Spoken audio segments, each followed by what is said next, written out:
Let's get into some celebrity sleaze presented by McDonald's. The best part about working at McDonald's is the people. Fram, what you got? You may not have heard his name in a while, Steve-O.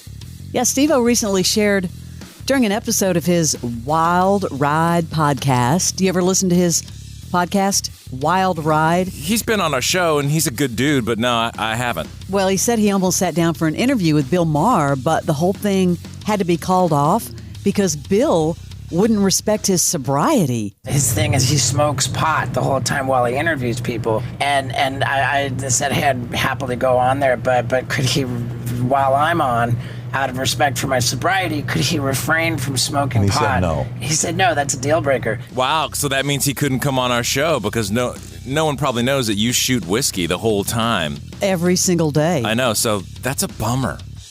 It's very important, quote, that I maintain my sobriety. It's approaching 16 years.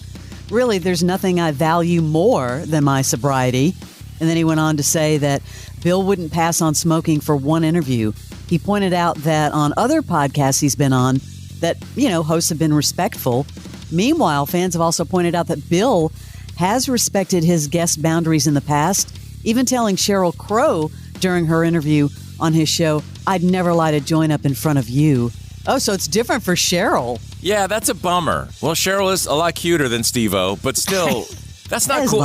It's such a diss to that sobriety. I mean, 16 years, that's a big thing. Yeah, I wonder if we're going to hear more from this story. He could get by without blowing I didn't know he smoked joints during the whole thing. I don't watch his show. So interesting. This is such a train wreck. Gypsy Rose getting back with her ex after announcing her split from her husband, Ryan Anderson, 3 months after being released from prison for the murder of her mother. She's now been spotted with her former fiancé, Ken Urker, reportedly engaged to Ken while in prison at one point. But Barnes, this is so romantic. Tell me what you think about this. They got matching dog tattoos. Yeah, they were spotted together doing that. Reportedly got matching husky dog tattoos that symbolize a strong bond between the two. Now, one of them got the tat on the right arm, the other on the left. So when they put their arms together, the huskies face each other. Okay, friends don't just do that, do they? How about, there was a story about some fake OnlyFans with her name on it that turned out to be a big old fake. I don't know if she has a reality show or not, or are they talking to her about it, but it's kind of a weird thing where she comes out of prison, has millions of followers instantly, doesn't know what to do with her life, has no one to, help her, and she's got guys coming in and out of her life, probably money for whatever in social media. It's just a weird thing. Here we go. Always take care of your serving staff. We know that's the number one rule. That's the lesson one Real Housewives of New York City stars learning after an appearance on the Bravo sister show Below Deck.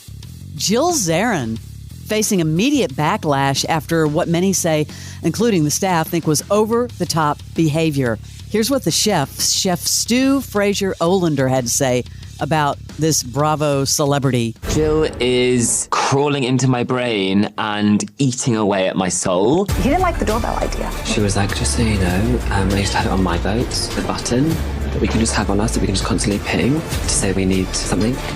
Yeah, we don't have that on this boat. Yeah. She was like, you can just get on Amazon, I used to help my bit all the time. I was like, I bet your crew loved you. Is there any better guilty pleasure than Below Deck? I mean, come on. There was a pylon. Barbara Barbie Pasquale says, I think she's annoying and I think it's too much. She's not even a primary character on the show or a guest. Quote, you're a freeloader guest who's extremely demanding. I need another stew just for Jill. Here's some of the stuff she pulled. She demanded her own separate dinner and specially shaped ice cubes for her Diet Cokes. Barnes, do you do that for your Diet Cokes? I might argue that's a good point. I don't want that rabbit ice.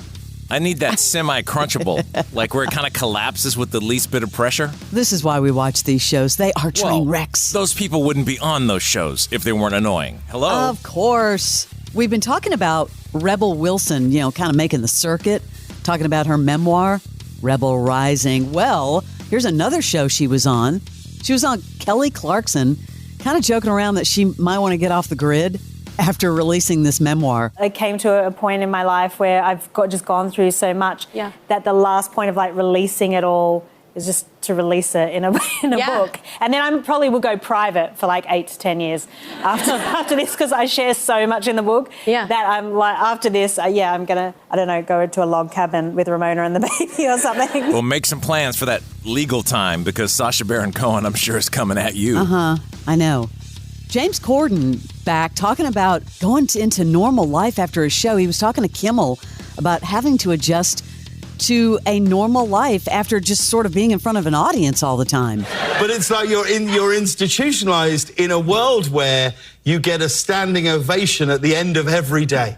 And that is what I've realized is it's really bad for you. Is it really bad for you? Really bad for you. Why is it bad for you? Well, every day to just walk out and people just go, not on the weekdays. That is funny to think about when you walk away from a job like that. Yeah, no more attention. You have no applause light that you can just flip on. Well, I love it when people like spill a little tea and then they take it back. You know, you're doing an interview and you're like, oh, maybe I shouldn't have said that. Could Linkin Park be planning their return to the music scene with a new singer? Well, Jay Gordon, the lead singer for Orgy, did a little interview, Barnes, and he shared some of the speculation he's heard about the band's plans and some interesting information about the direction they're, quote-unquote, supposedly going for a new vocalist. Quote, very, very cool guys and obviously a great band. They've been around a long time and they're still going for it. It's going to be tough without Chester, but we'll see. I hear they got a girl singer now. That's what I heard. He said that, and then what happens, Barnes? You kind of have to walk back your comments. Quote, don't comment on that. Don't quote me on that. I'm not sure who their singer is going to be, but I heard it was going to be a female. They might just try to move on like that. What do we think? Who would it be? It's got to be somebody with some serious range. You know what I mean? Mm-hmm. That's so interesting. The melodic parts and the whole to do the back catalog, that is such. We may have to throw that to social media. Is it a well-known person or is it a brand new person? I would almost think you had to have someone in the middle, someone that's got some sort of fan base, because jump starting from zero would be tough. What do you think? That's your Celebrity Sleaze.